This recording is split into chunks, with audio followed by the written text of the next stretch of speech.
kulanti wacan wanaagsan daawadayaal halkani waa Bisla TV kusoo dhawaada war wixii naga soo gaadhay Soomaalida iyo caalamka inteeda kale.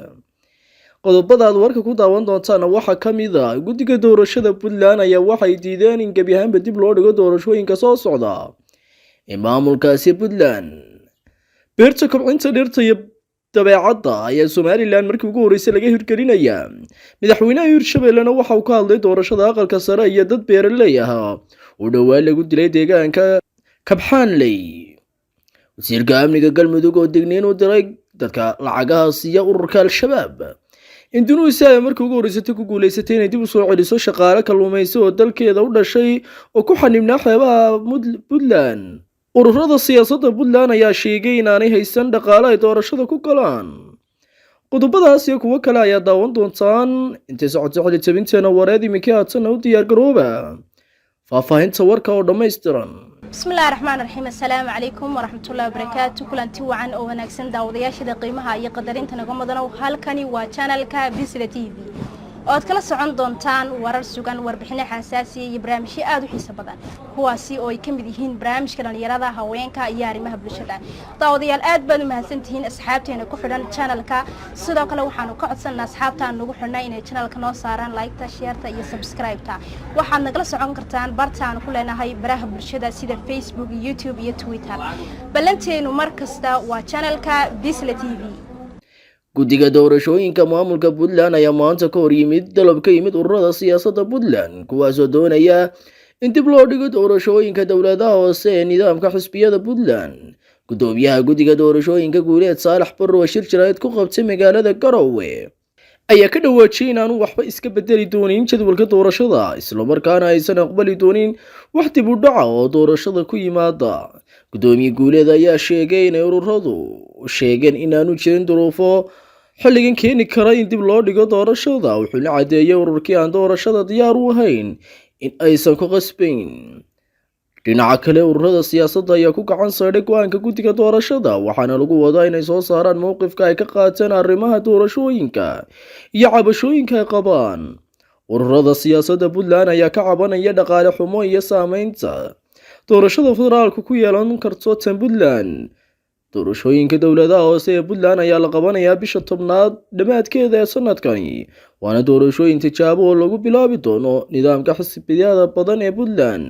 madaxweyne ku-xigeenka Jamhuuriyadda Somaliland mudane Cabdiraxmaan Cabdilaahi Ismaaciil Shire Saylici ayaa dhagax dhigay beer lagu tayeyn doono dhirta iyo dabeecadda oo laga hirgelinayo deegaanka Geedeble ee duleedka waqooyi ee magaalada Hargeysa.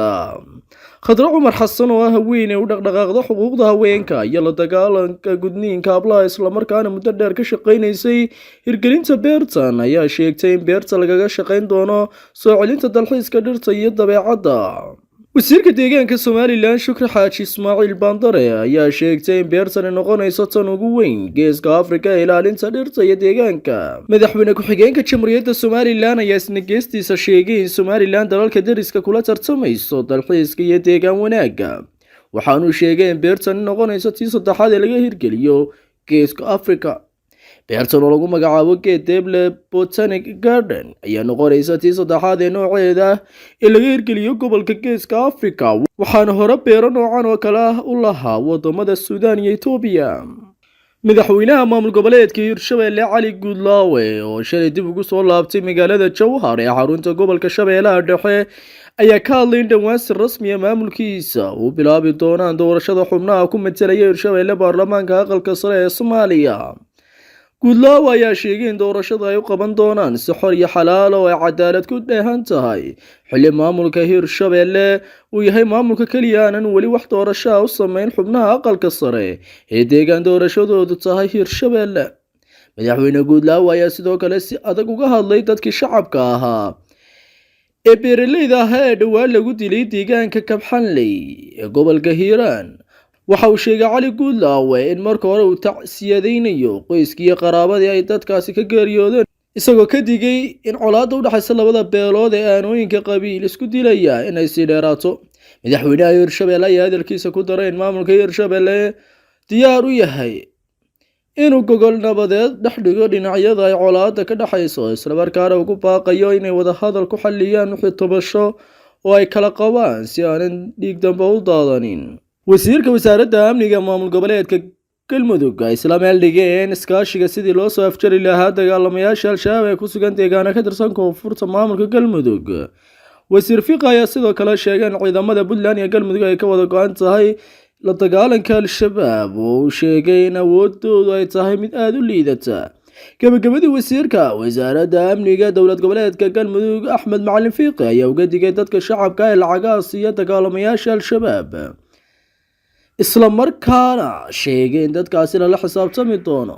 dhowrkii bilood ee lasoo dhaafay waxaa dagaalo aad u qadhaadh ay ku dhex marayeen deegaanada galmudug ciidamada maamulka galmudug oo kaashanaya kuwa dowladda Soomaaliya iyo al-shabaab oo ku wada loolamaya gacan ku haynta deegaano ka tirsan galmudug. safaaradda Indonesia ee Nairobi ayaa ku guuleysatay inay dib u soo celiso 12 shaqaale oo u dhashay dalkeeda kuwaas oo muddo ka badan 8 bilood ku xayirnaa markab kalluumaysi oo lagu magacaabo Leon Dongio oo ku sugnaa xeebaha Puntland. Danjiraha Indonesia, Kenya, Uganda iyo Jamhuuriyadda Dimuqraadiga ee Congo ayaa sheegay in dhammaan shaqaalaha markabka ay ku shaqaynayeen xaalado nololeed oo aad u liidata. safiirka ayaa sheegay in shaqaalahan oo qandaraasyada ay ku shaqaynayeen uu dhammaaday horaantii sanadda 2021 ay shirkadaha shaqaalaysiisay ku qasbeen inay ku shaqeeyaan cadaadis. habka dib loogu soo celinayay shaqaalahan u dhashay dalka Indonesia waxay bilaabatay subaxnimadii Axadda bisha kadib markii doonyo yaryar loogu diray xeebta magaalada Xaafuun ee gobolka Bari. maamulka Puntland 27 August 2021 ayay shaqaalahan ka ambabixin Soomaaliya kuna sii jeeday Indonesia iyagoo sii maray Addis Ababa, Ethiopia waxayna dalkooda gaadheen Sabtidii 28 August. saddex ka mid ah shaqaalahan oo lagu kala magacaabo Irandi, Rick iyo Ricardo ayaa isla markiiba ay dalkooda tageen waxaa loo qaaday cusbitaalka si loogu daweeyo. doorashooyinka Puntland ee nidaamka xisbiyada badan ayaa khatar ku jira qabsoomidooda kadib markii ururada siyaasadda ay dalbadeen in doorashada dib loo dhigo iyagoo ku sababeeyay in aanay haysan dhaqaalihii ay doorashada ku geli lahaayeen. sida qorshuhu yahay bisha 10aad waxaa 3 degmo oo ka tirsan Puntland loogu waday inay ka dhacaan doorashooyin tijaabo oo ah kuwa dowladaha hoose oo ay ururada siyaasaddu ku tartamayaan. balse maalintii shalay ayaa ururada siyaasaddu waxay soo saareen bayaan ay ku cadeynayaan inaanay doorashada geli karin ilaa ay helaan dhaqaalihii ay doorashada ay ku geli lahaayeen oo qayb ka mid ah uu ballan qaaday maamulka Puntland. ururada siyaasaddu waxay sidoo kale cudurdaar uga dhigeen inay isku soo beegmeen doorashooyinka federaalka iyo kuwa Puntland sidaas darteed aanay isku hal mar qabsoomi karin. madaxtooyada Puntland oo ballan qaaday ururada siyaasadda in midkiiba bil walba siin doonto lacag dhan $10,000 oo ka caawinaysa ololaha doorashada ay ururadu sheegeen in wixii ka dambeeyay bishii ugu horeysay mooyaane mar kale lacagtaasi soo gaadhin dhankooda. habka difaaca gantaalada Mareykanka ayaa dhexda ka qabtay ilaa 5 gantaal oo maanta lagu soo weeraray garoonka diyaaradaha Kabul sida uu sheegay sarkaal Mareykan ah iyadoo militariga Mareykanka ay soo gabagabeynayaan dagaalkoodii ugu dheeraa ee Afghanistan kadib daadgureynta qiyaastii 114,400 oo qof ay ku jiraan ajaanib iyo Afghaanistaaniyiin ayaa la sheegay inay halis ku jiraan. Mareykanka iyo xulafadiisa waxaa la filayaa inay soo gabagabeeyaan kabixitaankooda dalkaas Salaasada oo ah maalinka ay qabsadeen. warbaahinta Afghanistan ayaa maanta warinaysa weerarka gantaalada laga soo qaaday qaybta dambe ee Baabuur. wakaalada wararka Pentagon ayaa waxay sheegtay inay dhowr gantaal ku dhaceen qaybo ka mid ah caasimadda Kabul. wararka hordhaca ma sheegayaan wax khasaare oo ciidamada Mareykanka ka soo gaaray weerarka gantaalada sida uu sarkaal codsaday in aan la magacaabin uu sheegay Reuters. bayaan ka soo baxay aqalka cad ayaa lagu sheegay in madaxweyne Biden uu mar kale ku celiyay amarkiisa taliyayaasha ee ah inay sameeyaan wax kasta oo laga maarmaan oo ay ku ilaalinayaan ciidankooda dhulka jooga kadib markii lagu wargeliyay weerarka. Biden ayaa sidoo kale loo sheegay in howlgallada garoonka ay u socdaan si aan kala joogsi lahayn sida bayaanka lagu yidhi. axad diyaarad daroon oo Mareykanku leeyahay ayaa weerartay gaari qarax lagu fulin rabay oo uu waday ismiidaamiye kaasoo saraakiisha Pentagon ay sheegeen in loo waday in lagu weeraro garoonka diyaaradaha Kabul. taliska ciidamada Mareykanka ayaa sheegay inay baadhayaan warbixino ku saabsan in khasaare shacab uu ka dhashay weerarkii Axadda. Maxamed Maxamuud Maxamed Ridhaba, tababaraha xulka gobolka Daadmareer ee Somaliland ee dhawaan uu ku guuleystay koobkii gobolada Somaliland oo warbaahinta qayb ka mid ah kula hadlay gudaha xarunta wasaaradda dhalinyarada iyo ciyaaraha Somaliland ayaa sheegay in gobolka Daadmareer diyaar u ahayn martiqaad ay fuliyeen maamulka gobolka Banaadir kaasi oo fidiyeen xulka gobolka Daadmareer. Maxamed Diradhawa ayaa sheegay in aanay gobolkiisu u qalmin inay ka degaan magaalada Muqdisho ee caasimadda Soomaaliya.